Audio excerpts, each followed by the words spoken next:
Good morning, people of God. Good morning. It's 2:30 a.m. Listen, I just saw an article by the Wall Street Journal that came out about 9 to 10 hours ago, right? And it said that the Saudi has warned U.S. that there's an imminent attack being planned by Iran. And I find that strange that it came out today, well, this morning, because just yesterday I saw where Biden was asking Saudi Arabia to hold off on cutting their oil production. And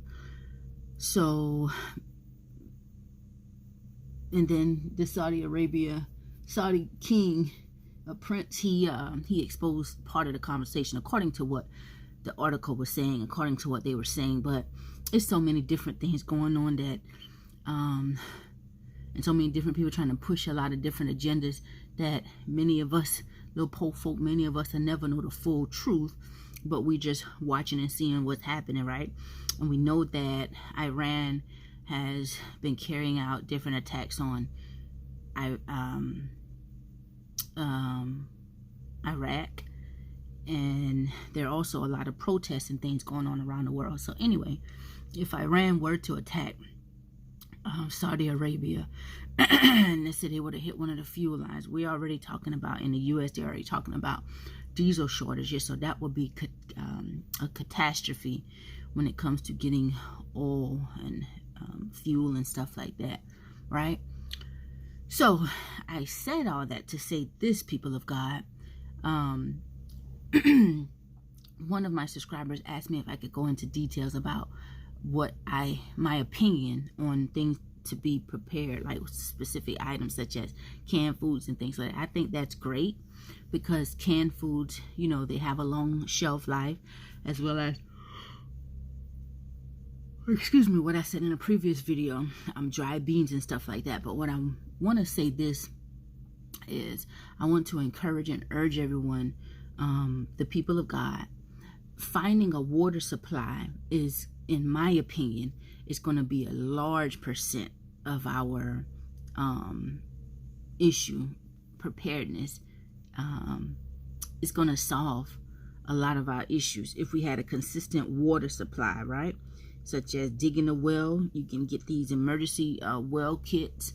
I don't know if they're still available, but there used to be emergency well kits that you could order.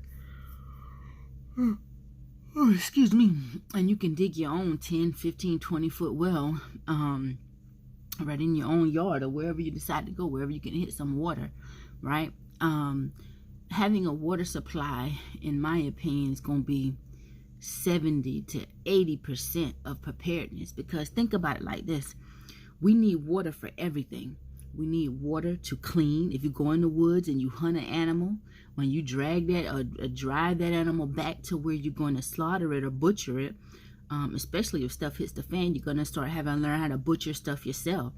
But when you start butchering that animal, you're going to have to rinse it off, You need water to clean that stuff. You need water if you're planting your own gardens, which is a great idea to continue doing and continue learning. You're going to have to water your stuff. If you have animals, those animals need water to survive. If you need water to survive, we need water to survive. We have to bathe. We have to brush our teeth. We have to clean ourselves, So water is needed. In my opinion, that is 80% of survival. That's in my opinion. Water is needed for every single thing. Even if you have, many people have food. Many people have food that can last a very long time. You have a lot of dry food pack. You have a lot of survival food pack. Okay, so in order to activate a lot of those foods, it has to have water, right?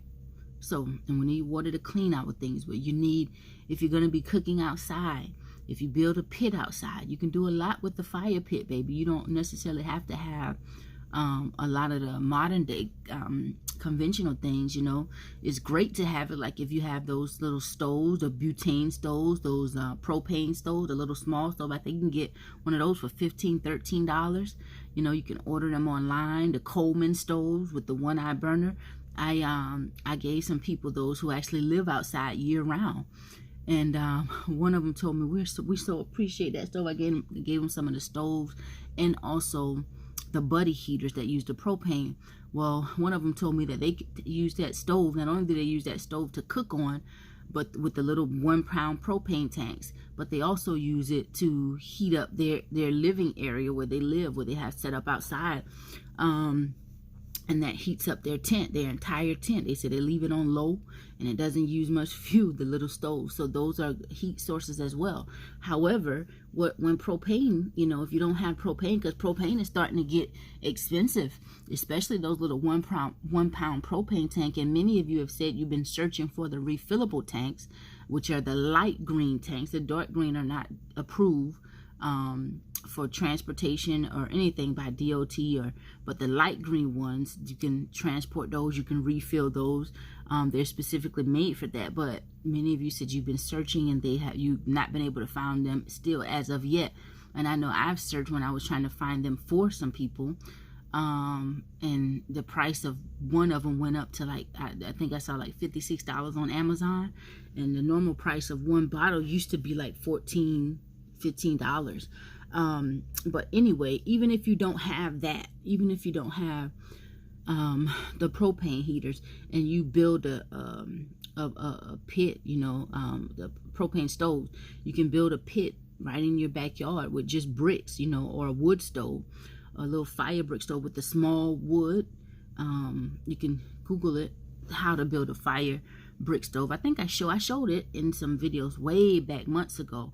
I showed a little fire brick stove with the little small bricks that I had built outside. But you can also get the big flat bricks and build you a fire pit and get a piece of tin, a piece of metal, like a rack that goes in the oven, or just a regular, you can buy it, one of those hard pieces of tin, and cut it, some wire, and you can put it over your pit, and you can use that to cook, roast on, you know, and just use some wood, get some wood. You know, we see in Europe how they are having a wood crisis, an energy crisis, also wood. I saw some articles I read, I think last week or something. I saw something where, I can't remember where I read this at, but I know I saw in Europe people were going into the woods trying to cut down as much wood as they can, but some people were complaining, saying they were on private property and, you know, stuff like that. So it was hard for people to find wood. Some people, I can't remember where I saw this at, where some people were burning cow manure, yeah, to try and produce heat. So I also shared in a video, a few weeks ago, my neighbor was cutting out a tree, and I was sharing, get wood if you can, even if you don't use it, because you never know.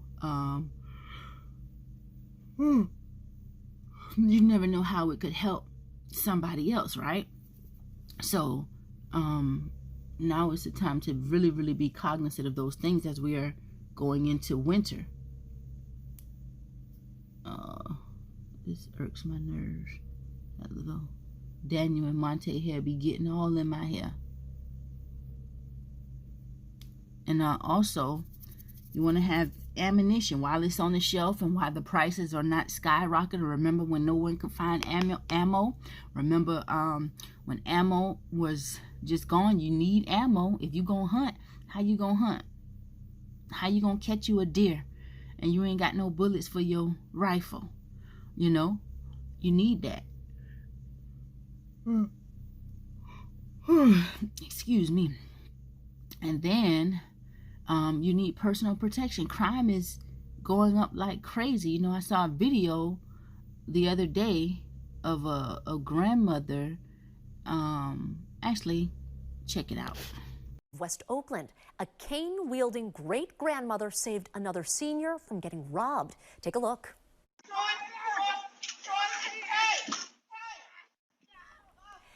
Tonight, I spoke to that woman who ran out to help. She's known as 76-year-old Miss Faye. She witnessed that man coming out of a car to snatch her elderly neighbor's purse earlier this month. You heard her yelling for her German Shepherd, Troy, to come out and help. Miss Faye, using her cane, jumped in to break up the robbery attempt, even throwing her cane at the car. Were you scared at all to jump in? Because most of the time people are worried there might be a gun. I never thought about it. The fear never crossed my mind because I'm crazy, I guess. God bless Miss Faye, you know, sweetheart. That was so sweet of her, you know, so courageous of her and so bold of her, you know. And God bless her little dog Troy, even though he was a little slow getting out there, but she went to her neighbor's aid. But this situation could have gone wrong in a lot of different ways if had that guy had a gun on him, you know. All she had was her cane. So you need to be prepared, and God bless poor old little lady. He was trying to snatch her pocketbook. Innocent lady, you know. You have a right to walk free, you know, going home to your home, and then boom, you crossing the road and someone just pulls up and tries to snatch your purse and fighting you hard for it. And look at how close that lady's head was to that was at that car when he just got in and rolled off. God, thank God he didn't run over her arm or anything like that, you know. And like I said, God bless her neighbor. I love having neighbors like Miss Faye, you know. But people of God, you want to make sure you have ammo, you know. You have a right to defend yourself. And this situation could have been life-threatening, even though it didn't appear as he had a gun. He was holding that lady, you know, a gun on her. But that car could have also been used as a weapon he could have backed up over them, you know. People are just evil. Innocent people get killed just about every day from situations such as that, you know. So anyway, you want to have your ammunition, you know. You want to have your firearms, your different firearms. You want to be able to go out and hunt for your food. You want to have your personal protection, and also you want to be able to, like I said, water is a huge thing. You got to find a water supply. Look for springs. I said this months ago, you know. Look for springs and things like that in your area. Look for places where you could get water, and I shared in my community section, there are also ways that you could catch and preserve water from the rain. You know, God will send his rain and we can catch that water, baby. That's some good water too. But you got to have a system set up. Some people already have that. And if those of you who are watching, if you already have a system set up where you catch waters, and share it with the people of God, you know, teach the people of God so that people who are interested can also set such things up. I know that there are ways, if you have gutters on your home, there are ways that you can have your gutters covered with like a net-like film. You can place them in your gutter. I think they're called gutter covers or something. Gutter guards. I think they're called gutter guards, where leaves and stuff debris won't get into your gutter. It'll just be the water coming through. It's like a net that that keeps that stuff out. And then when the water comes out of the gutter, it's clean. And some people have, there's attachments that you can buy. I personally have seen them myself from Lowe's, and you can cut your gutter if you want it at a certain height, or you can let it stay on the ground, and you can attach, there are pieces that you can attach to it, and you can have the water going straight into a container that has a little, what do you call it? A little strainer or something on it to keep out dirt, another filter or something, where the water goes in, it goes through a filtered portion, so the water also goes in there clean. And then some, I think I see at the bottom, you can install a little, what are those things? I don't know, I can't think of the name right now, where you can press it and have the water come out, or there's hoses that you can connect to it. There's different ways that you can catch water as well. Okay, so we just got to think and ask God for his wisdom, you know, part of preparing for self-sufficiency, right? The spirit of wisdom will guide you into all things, and you'll have, while so much chaos is going on, you can be in peace and right in your own little hut, your own little area. And also, I know sometimes people, if you have land, folk who have land, you know, they have bug out plans and stuff like that. But I want to also say this for the people who don't have land. when you think about bugging out, you know, sometimes stuff may break out and you may think you have a plan just to go, but I want to say some thought-provoking things. If you don't have land to go to, you know, or family or friends where you've set up things where if this happens here, I'm coming to you, or I'm coming to the country, you know, or something like that. If you don't have a plan like that, or you don't have anywhere to go, think about it. Where are you going to? I've heard some people say who don't have that say, oh, I'll go to the woods. I'm just going in the woods. Well, okay. I don't think that's, you know, the woods is a great thing. You know, there's nothing wrong with the woods. A lot of resources there, you know, but at the same time, whose woods are you going to? Just like the people in Europe run into the situation where they're going to cut down wood and people are complaining, you know, just because all hell is breaking loose, don't expect people to be really, really friendly with you. Some people will say, this is private property, get off of my property. Some people will kill you. Some people hunt. A lot of people are going to be hunting for their own food and stuff like that. So when you just in somebody's woods, you ain't got on the color that can identify yourself as a hunter, people may think that you are game, you are an animal, you know, and you may get shot like that being in somebody's woods. So you got to know your surroundings. Where are you going? You know, if it's not your property, whose property is it? Do you have a right to be there? And so another option would be prepare to bug in. Be still and wait, I say, on the Lord. God will always protect his people. We are in the midst of wars and rumors of war. You got Iran attacking Iraq. You got Iran planning to attack Saudi Arabia if these reports are true. You have U.S. troops who have now gone over to Ukraine, which I'm not sure if an embassy was there. If an embassy is already there, it seems like U.S. troops would be already there. But reports have said that U.S. troops have gone there to inspect weapons. So, you know, it's just wars and rumors of wars, all kind of chaos going on. You want to be prepared to bug in, you know, if you have to, if you don't have a place to go. And if you have to sit still while the world is moving and things are going, God's people are still going to be moving. But when the world stops and you sit in place, you want to make sure that you have everything at your disposal that you need. Like I said in the previous video, if those people who take certain medications on a regular basis, you want to make sure that you're already getting those now. You want to already get months and months of supplies in now. You know, you want to have your toilet tissues. You want to have cast iron stove. Cast iron pots and pans and stuff like that. If you decide, if you have to go outside and boil some water, if you set up it's nothing to set up a little pit outside, you know, right in your backyard. If you have a balcony, well, I wouldn't suggest setting up a pit on a balcony, you know, but if you have to go right outside in your backyard, you know, or in your front yard or wherever you're at, and heat up water, you want to have cast iron pots and stuff like that, things that can withstand that type of heat.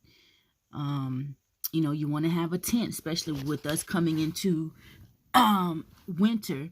If the heat goes out, you know, propane is good, but what happens when the propane runs out?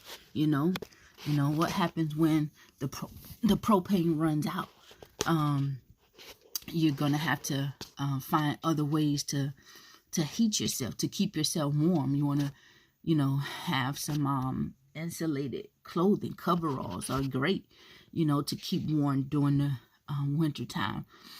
Having a tent on the inside of your home, you know, like a tent on the inside of your home, and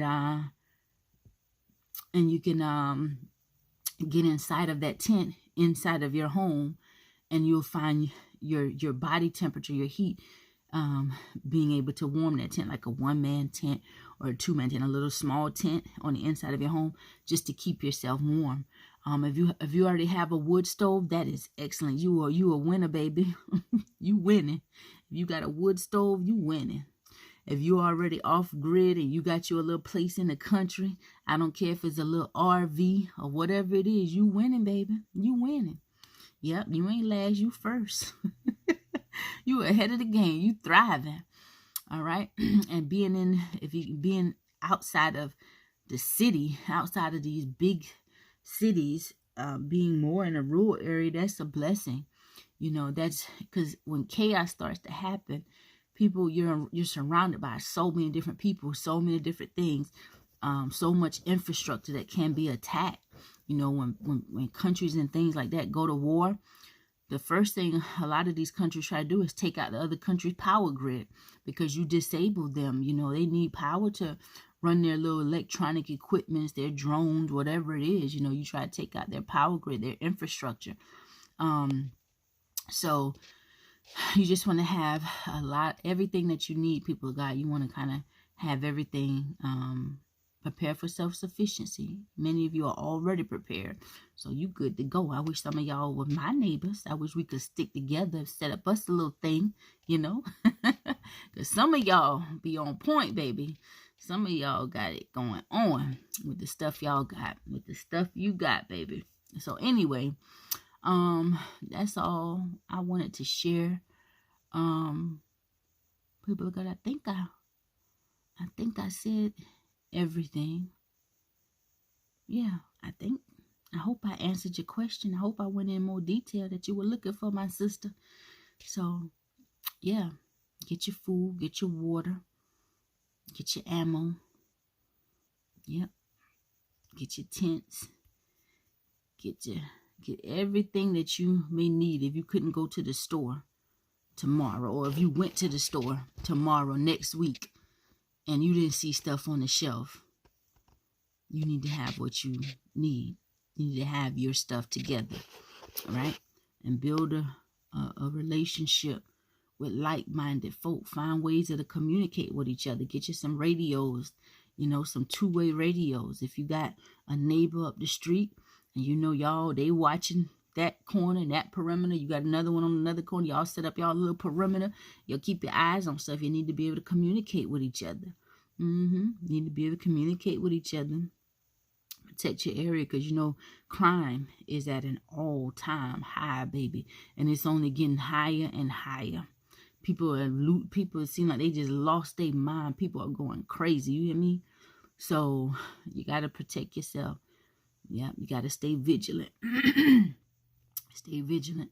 Stay vigilant. And I know with all the crazy stuff going on in our world, sometimes it's hard to stay positive, but at the end of the day, people of God, our God is still in control. He gives us the wisdom, the ability, the courage, you know, to provide for ourselves, to watch as well as pray, and to be proactive, so we don't always have to be so reactive of things that we see. You know, you be proactive, you be prepared, you know, like the 5 wise. You know, let them 5 foolish. They doing their own thing. This ain't the time to be trying to, you know, correct the foolish. They going their own way. Just know that when they need some of your oil, you can't, baby, you had to go and toil for yours. You know, they made their own decisions, so they can't come pull you back down, you know. But yeah, it's hard to be positive sometimes when there's so much negative going on. But when you think about it, our God is still in control. And when hard times come, a lot of times when you look back at history, even before all this technology and stuff like that, people were much closer and much loving when there was less technology. You know, when they were poor, when they had less, people were willing to share even more, you know. So it is what it is, you know. Anyway, that's just my little 2 cents. Let me stop talking so much. It's already almost 3 a.m. So y'all have a blessed day. I'm going to finish. I'm going to read some more. And you all have a blessed, what's tomorrow? Wednesday. Today is Tuesday. Yesterday was Tuesday. Today is Wednesday. Okay. Y'all have a blessed Wednesday. I love you. Know that you are the light of the world. We can't never let our lights grow dark. We got to keep shining bright. Keep showing up. There are people who love you. There are people who need you. Just you showing up encourages somebody. You may never know. They may never tell you, but I'm telling you, you matter. Your presence matter. Just you showing your face. It don't matter what you're talking about sometimes. Just you being there. Your energy. They need that. People love that. Even if they don't have the words to tell you. I'm telling you. So you matter. Keep showing up. You are important. You are loved. You are more than enough. All right? And you have a God that is fighting on your behalf. All you got to do is stand up, stand on his word, and trust him. Okay? And we know that the blood of Jesus, that's the only blood that has some power. Jesus, Yeshua, our Savior, right? Our brother. Have a blessed day, people of God. I love you.